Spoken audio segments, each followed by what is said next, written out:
পত্নীতলা উপজেলার নির্বাহী কর্মকর্তা পপি খাতুনের বদলির আদেশ বাতিল এবং পুনরায় বহাল রাখার দাবিতে আজ বিকেলে পত্নীতলা উপজেলা গেটের সামনে মানববন্ধন করেছে সর্বস্তরের জনগণ। উনি মাত্র আমাদের এখানে 3 মাস হয়েছে আসছে। উনি অনেক ভালো, ওনার কাছে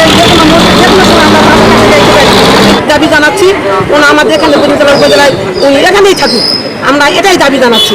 আমি বিপুল কুমার দাস, 7 নম্বর ছাত্ররা ইউনিয়ন 8 নম্বর ওয়ার্ডের মেম্বার। গত 3 মাস হলো আমাদের এই অনুসারে আসছে পত্নীতলা থানা।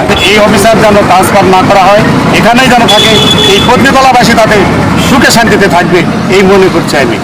আমরা এখানে মানববন্ধন করতেছি আমাদের পত্নীতলা উপজেলা নির্বাহী অফিসার পপি খাতুন অফিসারের জন্য, যে উনি এই গত 3 মাস যাবত আসছে। আমরা দেখছি সে খুবই ভালো এবং তার কোনো ঘুষ দুর্নীতি এমন কোনো রিপোর্ট নাই এবং সে এর বিরুদ্ধে ব্যাপকভাবে কাজ করতেছে এবং তার কাছে সাধারণ মানুষ, রিক্সাওয়ালা, ভ্যানওয়ালা, শ্রমিক যে কেউ গেলে সবসময় যে কোনোভাবে কথা বলতে পারে তার সঙ্গে।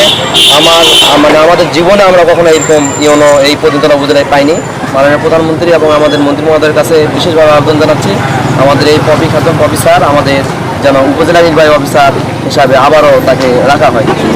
তো উনি কেন বদলি করা হচ্ছে? উনি আমাদের এলাকার অর্থ অধিকার অনেক সেবাও দিচ্ছেন, তাকে বদলি করানো হবে না। আমরা এই দাবি নিয়ে